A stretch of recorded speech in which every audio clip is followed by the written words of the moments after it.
최근에 읽은 책 가운데에 너 뭐하다 왔니? 라는 책이 있습니다.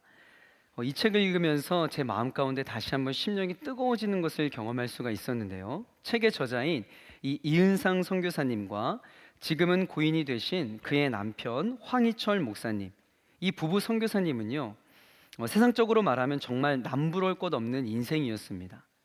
특히 황 목사님은 아시아 사람으로는 몇 안 되는 미국 공화당 대통령 자문위원이었고 30대에 유엔의 아시아 교육 담당관과 미국 교육국의 장학관을 지낸 인정받는 그런 교육자였습니다. 그리고 이은상 선교사님 역시 미국 캘리포니아 주립대학교 해외 담당자, 또 골든빈 대학교 교수를 역임하는 등 두 부부는요, 모두 사회적 명예와 부를 누릴 수 있는 위치에 있었습니다. 그렇게 활발하게 미국에서 활동을 하던 중 잠시 업무차 고국에, 한국에 방문을 하게 됩니다. 때마침 주일이 되어서 업무 일정 도중에 잠시 짬을 내어서 근처 교회가 주일 예배에 참석을 했는데, 그때 하나님의 강력한 음성을 듣게 됩니다. 이 주님께서 물으셨던 그 음성은 아주 짧고 명료했지만 너무 큰 임팩트가 있는 물음이었습니다. 너 뭐 하다 왔니? 내가 너에게 좋은 것들과 좋은 은사들과 많은 환경들을 너에게 줬는데 너 뭐 하다 왔니? 라는 물음이었다라고 합니다. 그러한 주님의 음성을 떨쳐버릴 수 없어서 몇 날 며칠 하나님께 기도하던 중 하나님께서 각 사람에게 맡겨주신 그 일에 순종하는 사람이 바로 충성된 종이라는 분명한 하나님의 뜻을 깨닫게 됩니다.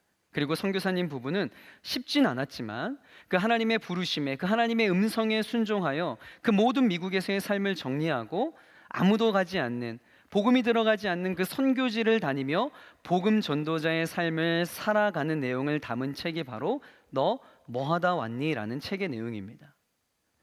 여러분, 동일하게 하나님께서 오늘 이 시간 저와 여러분들에게 이 질문을 한다면 여러분 뭐라고 답하시겠어요? 너 뭐하다 왔니? 여러분, 하실 말씀이 있으십니까? 하나님이 저와 여러분에게 바라시는 것은 이 땅을 떠나 주님 앞에 갈 때까지 각 사람에게 부탁하신 일, 하라고 명하신 그 일을 잘하고 오는 것인 줄 믿습니다. 우린 이것을 바로 사명이라고 부릅니다. 그렇습니다. 우리 인생 가운데 가장 가치 있는 인생은요, 하나님의 뜻을 조차 사명을 붙들고 나아가는 삶인 줄 믿습니다. 우리 청년들, 또 우리 성도님들이 고민하고 있는 영역 중에 하나가 이런 것이 아닐까 생각됩니다. 무엇 하는 게 가장 가치 있을까? 나의 적성에 맞는 진로가 무엇일까? 나의 인생을 통해 과연 해야 할 일이 무엇일까? 신앙이 있는 청년들이라면 이러한 고민 가운데 믿음, 신앙, 사명, 비전이라고 하는 요소를 대입하여서 영적인 고민으로 승화하여 전전긍긍하고 있을 겁니다. 다시 말해, 내가 이미 알고 있는 그 신앙의 내용과 그것을 실천하고 적용하는 현실의 두 사이에서 발생되는 긴장 관계로 인하여 우리는 갈등하고 고민하며 낙심하고 있다는 것이죠. 자, 오늘 본문도 보면 예수님과 동행하며 맡겨주신 사명을 따라 살아가려 했지만, 정말 예수님을 위해서 멋지게 살아가려 했지만, 예수님의 뜻을 조차 그 한 인생을 정말 폼나게 하나님을 위해서 살아가 보고 싶었지만 사역의 자리에서 떠나 실패하여 다시금 예전의 삶의 무대로 돌아가고 있는 두 제자를 만나게 됩니다. 이름하여 우리는 이 둘을 엠마오의 두 제자라고 부르죠. 성경에 이 두 제자에 대한 많은 정보가 있진 않지만 우리는 이들이 예수님과 함께 했던 그 12 제자 외에 그의 측근에서 그의 가르침을 받고 그분과 함께 하기 위해 따랐던 제자라는 것을 아주 합리적으로 유추해 볼 수 있습니다. 그런데 그들에게 예상하지 못한 일이 일어나게 되는 거예요. 자신의 스승이었던, 자신이 따르고 있었던 그 예수님이 그만 십자가에 못 박혀 돌아가신 겁니다. 정말 실제로 골고다 언덕에 처참하게 십자가 처형으로 숨을 거두시게 된 거예요. 그 사건이 그들에게는 너무나 충격적이었고 너무나 침통하고 너무나 우울한 일이었습니다. 그래서 17절 하반절에 보면 예수님께서 두 제자의 대화를 묻는 장면에 이러한 표현이 있어요. 두 사람이 슬픈 빛을 띠고 머물러 서더라. 너무 우울한 겁니다. 절망적인 현실이죠.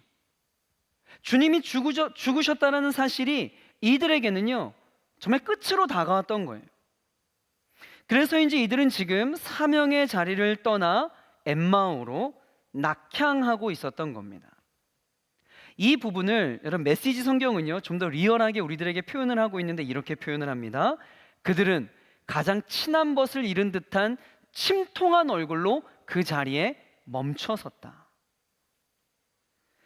두 제자와 예수님이 어떠한 친밀한 관계였는지를 엿볼 수 있는 표현입니다. 그런데 여러분, 중요한 것은요, 예수님과의 관계에 있어 예수님에 대한 정보를 알고 있는 것으로 그쳐서는 안 된다는 거죠. 저는 이런 사람들을요, 유사 그리스도인이라고 명칭하고 싶습니다. 유사 그리스도인이란 지식적인 신앙으로 삶의 행동에 있어 크리스찬으로 살아가야 할 약간의 기준점을 제공받아 윤리적이고 도덕적인 삶을 살아가는 교회 다니는 사람을 뜻합니다. 그냥 제가 붙여봤어요.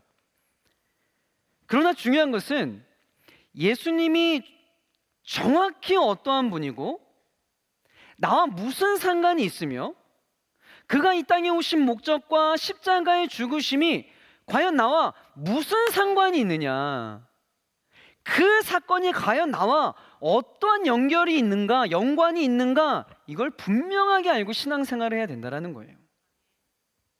여러분, 이 두 제자요, 예수님 알았습니다. 그런데 위대한 분으로 알았고요, 능력이 많은 분으로 알았고, 어쩌면 자신의 나라를 이 위기에서 구해줄 수 있는 정치적으로 중요한 인물이라 그렇게 알고 있었던 것이 이들의 한계였어요. 21절에 보면요, 우리는 이 사람이 이스라엘을 속량할 자라고 바랐노라 라고 그들이 고백을 합니다. 한글 개역 성경으로 보면 예수님에 대한 온전한 이해를 하고 있는 것 같습니다. 그러나 여기서 눈여겨보아야 할 이 속량할 자라고 하는 이 단어인데요, 사실 이 본문에서 사용된 원어적 의미는요, 우리가 알고 있는 영적인 의미로 쓰였다기보다는 여러분 정치적인 의미, 다시 말하면 로마의 억압에서부터 해방하다라는 뉘앙스의 뜻으로 이 단어가 쓰여진 겁니다. 자, 그러니까 이들이 예수님을 알고 있기는 한데 예수님이 진짜 가시고자 하는 길, 인간의 죄를 대속하여서 영원한 생명을 주는 그러한 속량과는 전혀 다른 기대를 안고 있는 정치적 메시아로서의 이해로 예수님을 바라보고 있었다라는 것입니다. 자, 그리고 잘 보면요, 그들의 고백은 과거형입니다. 예전에는 그렇게 이스라엘을 속량할 자라고 기대하고 있었는데 그분이 죽고 나니 이제는 그런 기대가 사라져 버렸다라는 것을 본문에서는 고발하고 있는 거예요. 바로 이런 류의 사람이 유사 그리스도인이라는 것입니다. 상황에 따라 그들의 신앙 고백이 변합니다. 환경에 따라 믿음의 내용이 변해요.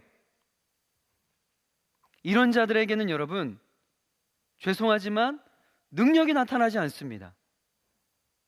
어려움이 생기고 자기가 생각한 방향대로 흘러가지 않으면 언제든지 그 사명의 길을 등져버리고 떠나버릴 사람들이에요. 오늘 본문에 나오는 엠마오의 그 두 제자도 같은 맥락의 사람이었습니다. 예수님에 대해 정치적 메시아로서의 기대를 계속해서 갖고 있었던 그들이었기에 예수의 죽음, 예수의 사형은 그야말로 모든 희망의 단절을 의미하는 것일 수밖에 없었던 거예요.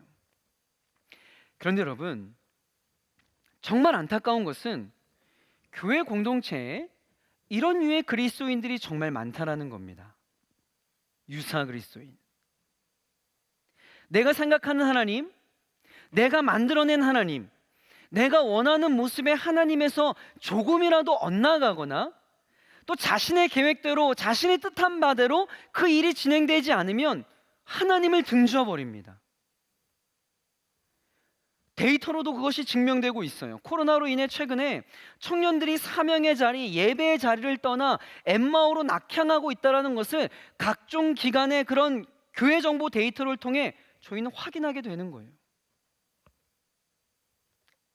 그러니까 여러분, 예수님이 누구신지, 그분의 십자가 죽음의 의미가 무엇인지, 내가 얻은 구원이 무엇인지에 대한 정확한 이해, 순수 복음에 대한 온전한 이해를 하는 것이 여러분 정말 중요합니다. 그래야 사명의 자리를 떠나지 않고 어떠한 환경 속에서도 하나님을 예배하는 그 자리를 지켜낼 수 있는 거예요. 그런데 여러분, 이 두 제자가 예수님의 죽으심과 부활에 대해서 들어본 적이 없었을까요? 예수님을 따랐던 제자였다면 분명 예수님의 가르침 중에 직간접적으로 언급하셨던 자신의 십자가의 죽음과 다시 살아나심에 대해서 분명히 들었을 겁니다. 그럼에도 불구하고 예수님이 십자가에 못 박혀 죽으셨다라는 그 상실감과 그 패배감과 그 실패감과 좌절감으로 마음이 무너지니까 그들의 영적인 시각이 가려져 버린 거예요. 더군다나 예수님에 대한 온전한 이해가 없는데 자신이 따르던 그분이 비참한 죽음을 맞이했으니 그 문제와 환경에 함몰되어서 영적인 눈이 가려져 버린 겁니다. 영적인 눈이 닫혀 버린 거예요. 15절과 우리 16절의 말씀을 함께 볼까요? 자, 우리 한 목소리로 읽겠습니다. 시작. 그들이 서로 이야기하며 문의할 때에 예수께서 가까이 이르러 그들과 동행하시나 그들의 눈이 가려져서 그인 줄 알아보지 못하거늘. 아멘. 여러분, 영적인 눈이 가려지면 안 되는 이유가 무엇입니까? 가장 심각한 문제가 무엇이냐면요, 내 삶에서 나와 동행하시고 나와 함께 하시는 예수님을 알아보지 못하게 되더라는 거예요. 우리는 이 말씀을 통해 여러분 분명하게 알 수 있는 중요한 사실이 있습니다. 여러분, 모든 사람에게는요 육적인 시각과 영적인 시각이 존재한다는 거예요. 우리 신체의 일부분인 눈을 통해 사물을 보고 물체를 인식합니다. 그것처럼 내 마음의 영적인 눈을 통해 내 삶에 일어나는 하나님의 일을 보게 되고 나와 동행하시고 나의 삶에 간섭하여 일하시는 예수님을 인식하는 거예요. 그런데 내 육체의 눈을 다쳐 장애를 입으면 앞에 있는 물체를 식별할 수가 없잖아요. 그럼 눈이 좋아야 다 보는 것 아닙니까? 저는 감사하게도 시력이 초등학교 이후로 계속 2.0이거든요. 다 보여요. 여러분 지금 주부에 낙서하고 있는 거 다 보입니다. 그런데 우리 신체에 그 눈이 다치면 우리가 어떤 물체를 식별할 수 없는 어려움을 당하듯이 우리의 영적인 시각에 문제가 생기면요, 내 삶 속에 일하시는 하나님의 숨결을 느낄 수 없게 된다는 겁니다. 사랑하는 청년 여러분, 어떠한 일이 있어도 여러분의 영적인 시각이 닫혀버리지 않길 축복합니다. 아무리 상황이 절망적이어도 하나님의 일하심을 분별하고 기대할 수 있는 영적인 눈이 활짝 열리기를 주의 이름으로 간절히 축복합니다. 근데 저는 이 부분을 묵상하면서요, 참으로 은혜가 되었던 것은 예수님께서 두 제자와 지금 뭐 하고 있는 겁니까? 15절 하반절에 보면 예수께서 가까이 이르러 그들과 뭐 하고 계세요? 뭐 하고 계세요? 동행하고 계십니다. 저는 이 동행이라고 하는 단어에 저의 시선이 고정되었냐면, 여러분 지금 이 두 제자는요 하나님의 사역을 위해 가고 있었던 것이 아니에요. 예수님이 죽으셨다는 그 이야기를 듣고 예수님을 등져버려 사명의 자리를 떠나 자기 살 길 찾아가고 있었던 겁니다. 그 사명의 자리와 반대 방향으로 나아가고 있는 그 두 제자들에게도 지금 예수님은 뭐예요? 동행의 은혜를 허락하여 주신다라는 거예요. 여러분 아멘이십니까? 여러분 사람은요 정말 사람 가려고 하면 만납니다. 나에게 도움이 될 것 같지 않으면, 그리고 나에게 뭔가 서운하게 하고 좀 급이 맞지 않다고 생각하면요, 만나주지 않아요. 의도적으로 피합니다. 멀리 하려 해요. 상대하려 하지 않습니다. 그러나 우리 주님은요, 그렇지 않다라는 거예요. 우리 주님은 항상 우리와 동행하십니다. 우리의 어떠함과 상관없이 우리 주님은 여러분들과 함께 하길 원하세요. 분명히 우리 주님 이렇게 말씀하셨습니다. 우리 다 함께 마태복음 28장 20절 함께 읽습니다. 내가 너희에게 분부한 모든 것을 가르쳐 지키게 하라. 볼지어다 내가 세상 끝날까지 너희와 항상 함께 있으리라 하시니라. 아멘. 우리 주님께서는 세상 끝날까지 우리와 항상 함께 하시겠다라고 약속하셨습니다. 우리와 동행하세요. 여러분, 이게 팩트입니다.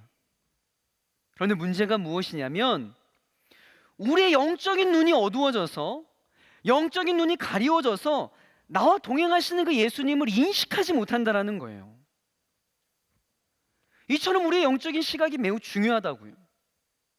여러분, 열왕기하 6장에 보면요, 강력한 아람 군대가 엘리사 선지자를 붙잡기 위해 밤새 몰려와서 성을 에워싸는 장면이 나타납니다. 그리고 아침 일찍 그 광경을 지켜본 그 엘리사의 비서, 엘리사의 사환이요, 이렇게 이야기를 해요. 열왕기하 6장 15절입니다. 함께 읽습니다. 하나님의 사람의 사환이 일찍이 일어나서 나가보니 군사와 말과 병거가 성읍을 에워쌌는지라. 그의 사환이 엘리사에게 말하되, 아, 내 주여, 우리가 어찌하리까 하니. 성을 둘러싸고 있는 수많은 적군의 말과 병거를 본 사환이요, 지금 뭐 하고 있냐면 탄식하고 있는 겁니다. 단순히 육적인 시각으로만 그 상황을 바라보고 있었던 거죠. 이제 우리 다 죽게 되었다고 환경을 바라보면서 탄식하고 있습니다. 그러자 엘리사가 16절에 무엇이라 반응합니까? 대답하되 두려워하지 말라. 우리와 함께한 자가 그들과 함께한 자보다 많으니라 하고, 엘리사의 사환이 도무지 이해하지 못하는 말을 하고 있는 거예요. 엘리사의 사환이 보지 못하고 있는 것을 엘리사는요, 보고 있었던 겁니다. 여러분, 그게 뭐예요? 우리 17절 함께 읽어보겠습니다. 시작. 기도하여 이르되 여호와여, 원하건대 그의 눈을 열어서 보게 하옵소서 하니, 여호와께서 그 청년의 눈을 여심해 그가 보니 불말과 불병거가 산에 가득하여 엘리사를 둘렀더라. 아멘. 여러분, 바로 이것입니다. 우리의 영적인 눈이 가리워지면 안 되는 이유가 바로 여기에 있는 거예요. 영적인 눈이 닫히면 내 삶 속에 여전히 일하시고 계시고, 여전히 나를 대신하여 싸우고 계시는 그 하나님의 일하심을 보지 못하게 되는 겁니다.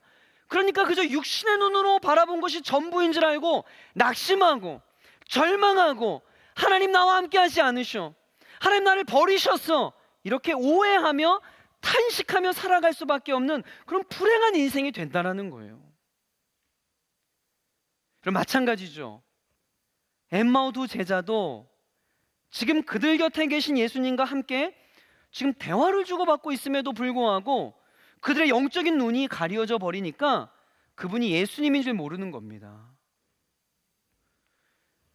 그 생명의 주관자이신 그 부활의 주님이 그곳에 계시는데 내 인생 끝났다고, 나는 실패했다고, 나는 모든 게 끝났다고, 뭐 하면 좋겠냐고 그렇게 고개를 떨구며 낙향하고 있다라는 거예요. 저는 오늘 이 시간 우리 여러분들에게 이 말씀을 꼭 드리고 싶습니다. 어쩌면 오늘 이 자리에도 엠마오로 향하고 있는 그 두 제자들처럼 정말 잘해보고 싶었는데, 정말 예수님을 위해 멋지게 살아보고 싶었는데,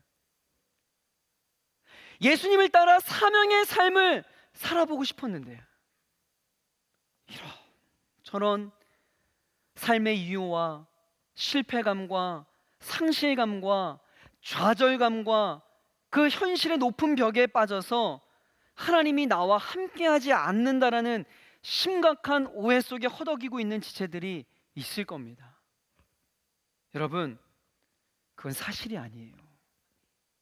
여러분, 속지 마세요. 여러분, 그건 팩트가 아닙니다.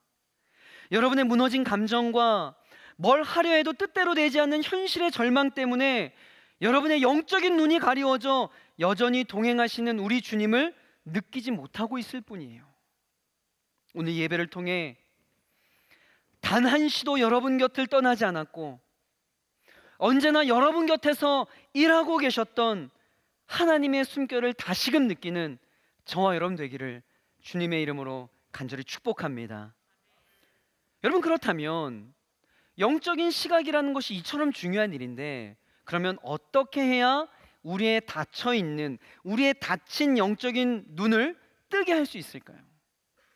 이 영적인 신비를 한번 살펴보도록 하겠습니다. 오늘 본문에 보면 두 제자는 예수님에게 지금 예루살렘에서 핫 이슈로 떠오르고 있는 그 나사렛 예수에 관한 일을 상세하게 설명을 합니다. 예수님의 십자가의 죽음과 부활로 추정되는 놀라운 사건을 이야기한 거죠. 그 모든 설명을 듣고 난 이후에 예수님이 무엇라 이야기합니까? 25절에 보면요, 메시지 성경에 이렇게 표현하고 있습니다. 함께 읽어볼까요? 당신들은 머리가 둔하고 마음들이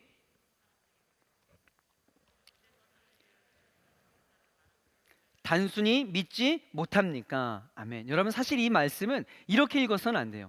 이거는 아주 예수님의 안타까운 마음과 답답하는 뉘앙스가 이게 좀 감정이입이 돼야 됩니다. 야, 너네 참 답답하다. 응? 내가 그토록 십자가의 죽음과 부활에 대해서 그토록 이야기했건만, 야, 그리고 구약 선지자를 통해서 내가 얼마나 많이 예언을 했냐. 그런데도 이제 와서 그걸 못 믿고 툴툴대고 있으니, 야, 진짜 답답하다, 답답해. 그럼 지금 이렇게 말씀하고 있는 겁니다. 그러면서 27절에 보면 이에 모세와 모든 선지자의 글로 시작하여 모든 성경에 쓴 바 자기에 관한 것을 자세히 설명하시니라.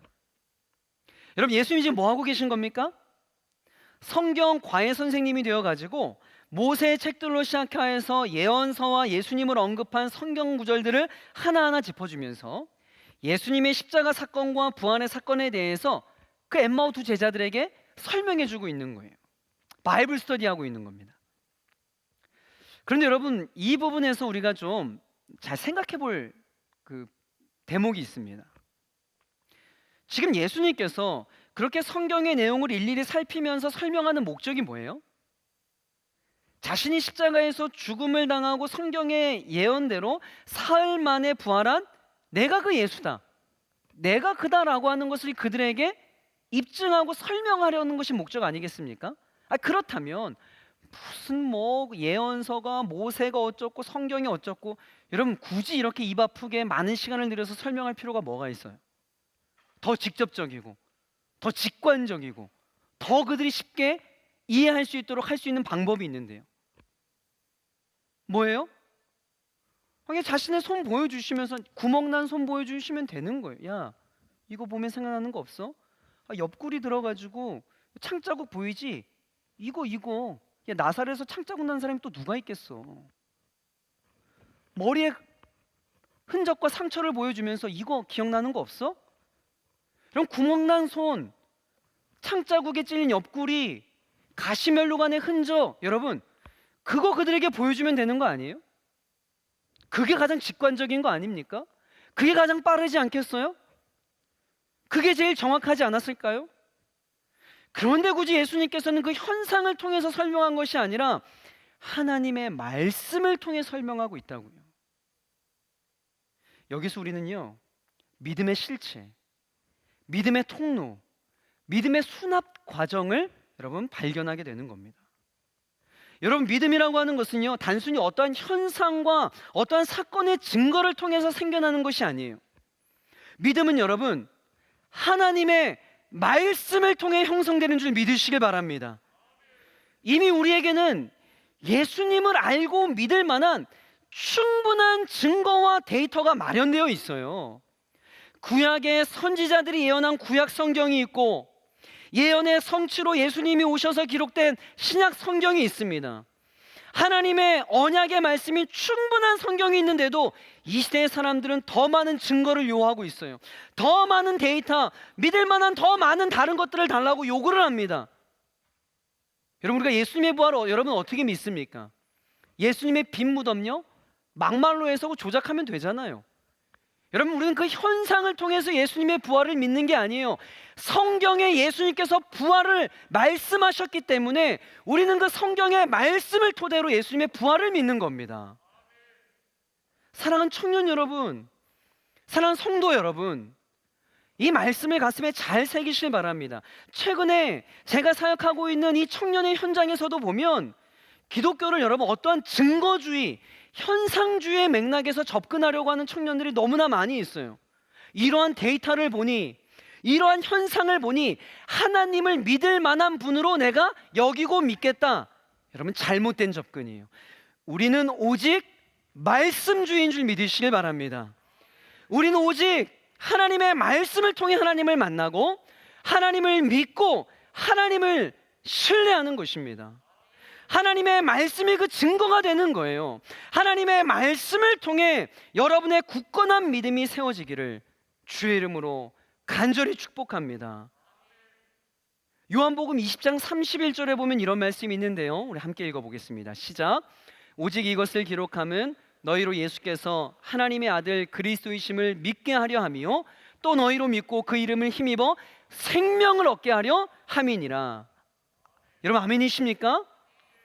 성경 속에 예수님을 만나는 길이 있어요. 성경 속에 그분의 사랑이 있고요, 우리에게 공급하시는 능력과 힘이, 그 생명이 여러분 그 말씀 안에 있는 겁니다. 그러하기 때문에 우리는 청년의 때에 부지런히 하나님의 말씀을 읽고 묵상해야 되는 거예요. 여러분, 다이브 인투 더 바이블 해야 하는 겁니다. 중요한 것은 예수님께서 친히 영적인 눈이 가리워져 엠마오로 향하던 두 제자들에게 성경을 풀어 자세하게 설명해 주자 여러분, 드디어 어떠한 일이 일어나는 거예요?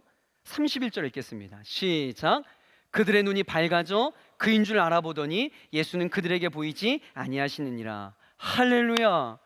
여러분, 그들의 닫혔던 영적인 시각이 열리게 되는 것입니다. 여러분, 영적인 시각이 열리게 되면요, 나와 함께 하시고 나와 동행하시는 예수님을 발견하게 되는 거예요. 여러분, 거기에서부터 우리 인생의 모든 문제 해결은 시작되는 겁니다. 여러분, 왜 교회에서 사역자들이나 영적인 리더들이 상담을 하고 신방을 할 때 모든 권면과 그 솔루션의 마지막에 하나님의 말씀을 보라고 권면하는 이유가 여러분 바로 여기에 있는 거예요. 대부분의 영적인 문제들이 공통점이 무엇이냐면요, 영적인 눈이 가려져 있는 겁니다. 그러니까 나와 동행하시고 내 삶을 여전히 인도하고 계신 하나님을 느끼지 못하니까 하나님에 대해 오해하고 자신의 삶을 비관하고 좌절하는 거예요. 그러하기에 그 현상이나 열매에 대한 솔루션이 아니라 그 근본, 영적인 눈이 가려져 있는 상태에서 영적인 눈을 뜨게 할 수 있는 하나님의 말씀을 가까이 하고 하나님의 말씀을 읽으라는 이유가 여러분 거기에 있는 겁니다. 여러분, 그뿐만이 아니에요. 하나님의 말씀이 우리 심령에 들어오게 되면요, 영적인 눈이 열리는 것뿐만 아니라 여러분 우리 심령이 뜨거워지게 되는 겁니다. 여러분, 32절 한번 읽어보겠습니다. 시작. 그들이 서로 말하되 길에서 우리에게 말씀하시고 우리에게 성경을 풀어주실 때 우리 속에서 마음이 뜨겁지 아니하더냐 하고. 아멘. 여러분, 하나님의 말씀이 우리 하나 숨 쉴 때요, 우리 마음이 막 뜨거워지는 거예요. 여러분, 누구나요, 사람은 뜨거운 마음을 안고 살아갑니다. 모두나 우리는 뜨거운 허트가 있어요.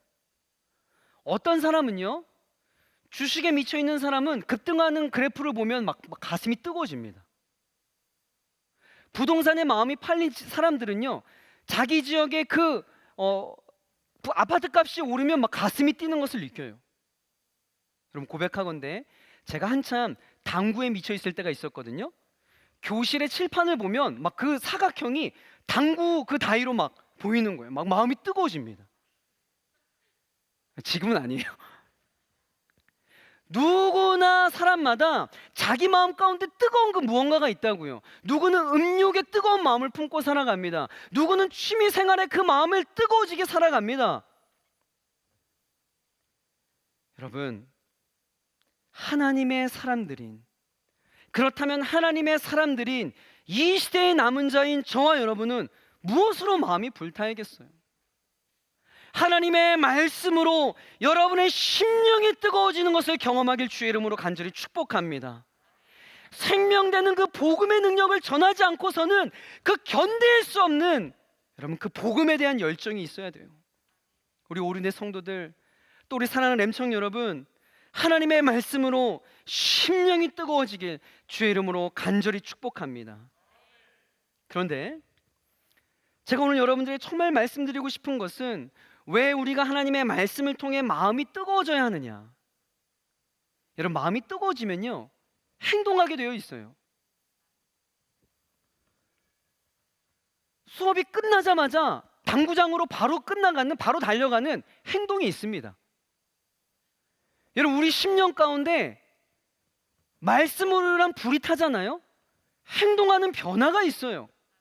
엠마오로 낙향하던 두 제자, 그 길에서 이런저런 대화를 하면서 옥신각신하던 그들의 마음이 하나님의 말씀이 들어오고 심령이 뜨거워지니까 여러분 어떻게 되는 거예요? 33절입니다. 함께 읽습니다. 시작.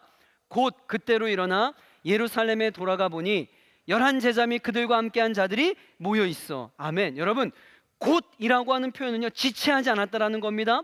일어났다라는 표현은 즉시 행동했다라는 거예요. 여러분, 제가 아까 설명했잖아요. 왜 이들이 예루살렘에서 처음에 엠마오로 향했다고 했습니까? 그들이 따르고 희망을 걸었던 예수님도 줄 거 없으니 예루살렘이 있으면 앞으로 여러분 고생길 훤하고 핍박만 있을 것 같으니까 그냥 편한 삶을 보장받을 수 있는, 거기에서 뭐라도 하며 살아갈 수 있는 엠마오로 향했던 거예요.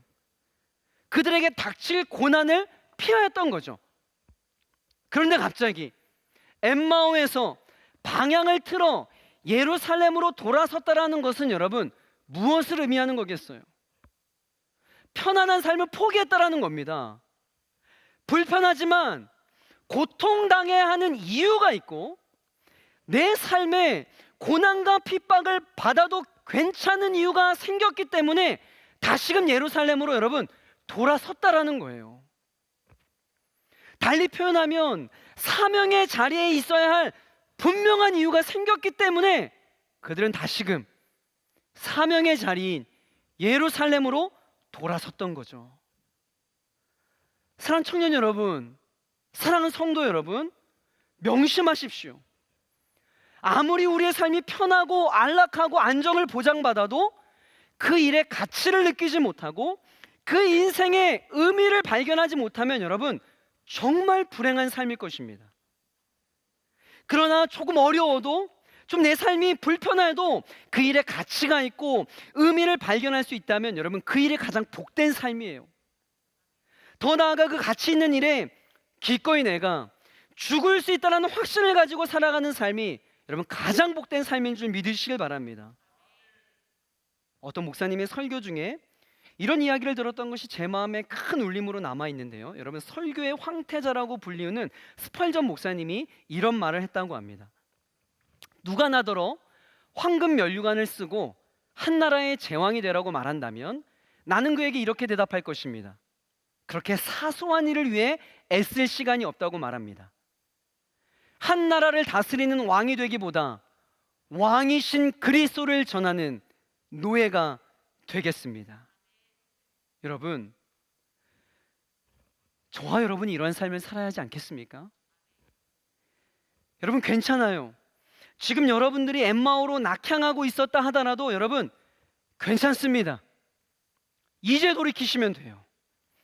오늘 이 시간 하나님의 말씀이 여러분의 심령에 들어와 마음이 뜨거워지면, 그래서 여러분의 삶을 다시금 예루살렘으로 돌이키길 결단한다면 여러분 소망이 있는 겁니다. 여러분, 이 땅에 시시한 것들의 마음을 빼앗기지 마시길 바랍니다. 세상의 편한 삶을 찾아 나서는 엠마오로 향하던 그 길에서 비록 힘들고 불편할지라도 의미가 있고 가치 있는 삶을 살 수 있는 예루살렘으로 돌아가는 삶을 택하길 주의 이름으로 간절히 축복합니다. 그럼 좀 말씀을 정리하도록 하겠습니다. 사명에 붙들린 삶, 마땅히 그러해야지만 그럼 참 쉽지 않은 길입니다. 네, 알고 있습니다. 그래서 우리는 청년의 때에 이리저리 길을 잃기도 하고 방황도 하고 헤매이기도 합니다. 그러다 보면 우리의 영적인 눈이 어두워져 하나님의 일하심을 인식하지 못하게 되죠. 여러분, 그럴 때 우린 제일 먼저 다른 것이 아니라 하나님의 말씀을 붙들어야 합니다. Dive into the Bible. 하나님의 말씀을 붙잡아야 합니다. 하나님의 말씀을 통해 우리의 믿음이 견고해지고 다시금 닫혔던 우리의 영적인 시각이 열려지게 되는 것입니다. 그럴 때 비로소 우리의 마음이 뜨거워지게 되는 것이고 다시금 사명의 자리로 돌아서게 되는 결단력이 생기게 되는 것입니다. 저는 같은 맥락에서 6월 21일부터 26일까지 진행되는 2021 청년 다니엘 기도의 주제가 무엇이냐면 여러분, encourage입니다. 굳이 번역하자면 용기를 북돋우다라는 뜻이 될 것입니다. 여러분, 청년의 때가 안 그래도 힘든 시기인데 코로나로 인해 한 번도 경험해보지 못한 어려운 상황을 살아가고 있습니다. 여러분, 그러한 청년들에게 무엇으로 용기를 북돋우고 무엇으로 그들을 위로할 수 있을까요? 성경에서 이야기하는 위로는요, 그저 감정적 공감, 어떤 정서적 동의나 막연하게 괜찮다라고 토닥여주는 일시적 위로를 말하는 게 아닙니다. 진정한 위로는요, 위로부터 오는 거예요. 진정한 위로는 하나님의 말씀이 있을 때 가능한 줄 믿습니다. 상처받고 갈 길을 몰라 방황하며 용기를 잃고 허덕이고 있는 청년들에게 여러분, 하나님의 말씀이 절대적으로 필요합니다. 그 말씀이 청년들에게 심겨질 때 그들은 다시금 사명을 회복하고 이 땅에서 어떻게 살아야 할지 방향성을 찾게 될 것입니다. 엠마오가 아닌 예루살렘으로 다시금 돌이키게 될 것입니다. 사랑하는 렘넌트 청년 여러분, 사랑하는 오륜교회 성도 여러분, 오늘 여러분들에게 세련되지 않은 말씀을 전하지 못해서 참 죄송합니다. 여러분들에게 한 번도 들어보지 못한 신박한 말씀이 아니어서 참 죄송합니다. 또 뻔한 이야기, 또 뻔한 적용으로 오늘 설교도 그렇게 끝을 내어서 참 여러분 죄송합니다. 그런데 여러분, 이것이 진리예요. 여러분, 이것이 진리입니다. 여러분, 이게 맞아요. 여러분, 우리가 이걸 붙들어야 돼요. 사랑하는 오륜교회 청년 여러분, 여러분 좀 제발 하나님의 자존심이 되어 주십시오. 모두 다 한국교회 청년 위기라고 이야기를 합니다. 모두 다 청년들이 떠난다고 이야기를 해요. 여러분, 그때 저는 오륜교회 청년들이 그렇지가 않습니다. 하나님, 제가 여기 있습니다.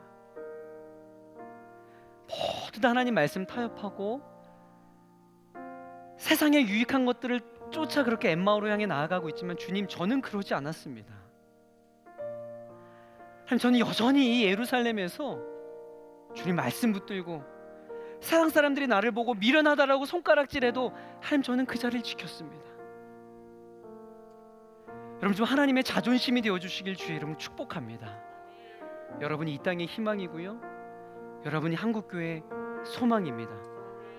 오늘 말씀 좀 가슴에 새기면서 우리 좀 찬양으로 고백했으면 좋겠는데요. 여러분, 괜찮으시다면 여러분 다 함께 좀 자리에서 일어나셔서 여러분 이 찬양으로 우리 하나님께 올려드립시다. 우리 결코 돌아서지 않으리, 여러분의 믿음의 결단과 신앙의 고백을 담아 우리 함께 이 찬양하겠습니다. 주님 뜻대로 살기로 했네. 주님 뜻대로 살기로 했네. 주님 뜻대로 살기로 했네. 뒤돌아서지 않겠네. 이 세상 사람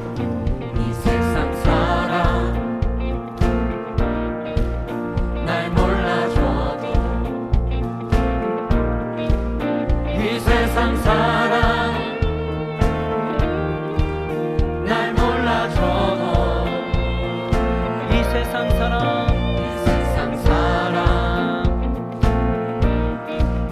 날 몰라줘 여러분 고백합시다. 뒤돌아서지 않겠습니다. 뒤돌아서지 않겠네 우리 다시 한번 고백합니다. 뒤돌아서지 않겠네. 뒤돌아서지 않겠네 어떠한 시련이 와도 수많은 유혹 속에도 신실하신 주님 약속만 붙들리라 세상이 이해 못하고 우리를 조롱하여도 신실하신 주님 약속만 붙들리라 결코 돌아서지 않으리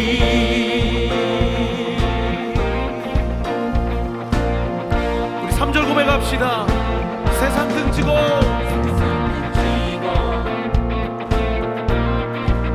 십자가 보내 아멘. 세상 등지고 주님 십자가를 보겠습니다. 십자가 보내 아멘. 세상 등지고 세상 등지고 십자가 보내 우리 선포합시다. 뒤돌아서지 않겠네 우리 다시 한번 믿음의 결단으로 뒤돌아서지 않겠네.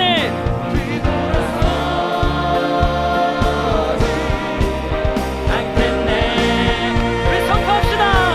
아멘. 어떠한 시련이 와도 수많은 유혹 속에도 신실하신 주님 약속만 붙들리라 세상이 이해 못하고 우리를 조롱하여도 신실하신 주님 약속만 붙들리라 어떠한 시련이 와도 세상이 이련이 와도 수많은 유혹 속에도 신실하신 주님 약속만 붙들리라 세상이 이해 못하고 세상이 이해 못하고 조롱하여도 우리를 신실하신 주님 붙들겠습니다. 신실하신 주님 약속만 붙들리라 돌아서지 않으리 우리 받은 말씀 가슴에 새기면서 함께 기도했으면 좋겠습니다. 여러분, 세상에 있는 모든 사람들이 예수님을 등지고 자기의 살 길을 찾아 엠마오로 향해 나아갈 때에 하나님 우리 사랑하는 오륜의 렘넌트 청년들은 끝까지 그 자리에서 하나님의 말씀을 붙들고 승리하길 주의 이름으로 간절히 축복합니다. 여러분, 이 시간 기도할 때 하나님의 말씀이 내게 임하여서 닫혔던 나의 영적인 시각이 열려지게 하여 주시옵소서. 나의 영적인 눈이 띄어져서 여전히 나와 동행하고 계시고 여전히 나의 삶에 함께하고 계시는 그 하나님을 발견하게 하여 주시옵소서. 그리하여서 내 심령이 뜨거워지는 것을 경험하게 하여 주시고 엠마오로 향하던 그 발걸음을 돌려 사명의 자리, 비전의 자리, 내가 마땅히 있어야 할 그 예루살렘으로 나아가는 우리 모두가 되게 하여 주시옵소서. 우리 예수님의 이름 붙들고 우리 주님의 이름 한번 부르시고 기도하겠습니다. 주여.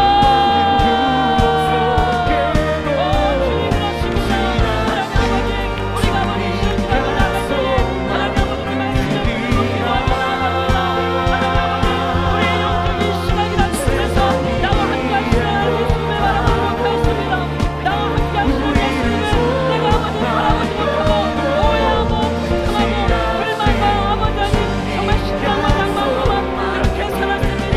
그러나 주님 아버지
오늘 렘넌트 청년국은 6월 21일부터 26일까지 한국교회 청년들과 함께 영적인 위대한 도전을 지금 꿈꾸고 있습니다. 여러분, 아까도 제가 이야기했듯이 여러분 모두 다 청년 세대에 대해서 걱정과 위기설을 이야기하고 있습니다. 그러나 저는 그렇게 생각하지 않습니다. 여러분, 우리에게는 희망이 없고요, 이 세대에게는 희망이 없고요, 이 시기 코로나 시기에는 희망이 없습니다. 여러분, 그러나 여전히 희망이 있고 능력이 있는 하나님의 말씀이 선포되어진다면 여러분 청년, 여러분 소망이 있습니다. 여러분 청년, 희망이 있습니다. 여러분, 이 시간 우리 영적인 눈을 들어서 이렇게 기도합시다. 하나님, 6월 21일부터 26일까지 한국의 수많은 청년들이 이 청년 나에게를 통하여서 하나님의 말씀을 듣게 하여 주시고, 그 말씀으로 말미암아 닫혔던 시각이 열려지게 하여 주시고, 심령이 뜨거워지는 역사가 있게 하여 주시옵소서. 우리 강사로 세우신 받은 6명의 우리 목사님들을 위해서 기도하여 주시고, 여러분, 여러분의 환경을 위해서 기도하세요. 6일간 이 집회에 온전히 참여하여서 하나님의 일하심, 내 인생을 향한 하나님의 분명한 목적과 비전을 발견하는 은혜의 집회가 되게 해달라고, 우리 시간 우리 청년단 얘기들을 위해서 이 한국교회 청년 세대를 위하여 우리 거룩한 두 손 높이 들고 주님의 이름 한번 부르짖고 기도합니다. 주여! 하나님 아버지, 시간을 나갑니다. 하나님 아버지, 청년단 얘기를 아버지 한국교회 청년 세대를 일으키기 위하여 청년 세대를 일으키기 위하여 하나님 아버지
예수 그리스도의 은혜와 하나님의 무한하신 사랑과 성령의 인도하심이 오늘 말씀을 통하여 엠마오로 향하였던 모든 청년들과 모든 성도들이 하나님의 말씀을 통하여 우리의 영적인 시각이 열리고 그 마음이 뜨거워져서 다시 한번 사명의 자리, 비전의 자리, 내가 마땅히 있어야 할 그 예루살렘으로 나아가길 결단하는 모든 지체들에게 지금부터 영원토록 함께 있기를 간절히 축원하옵나이다. 아멘.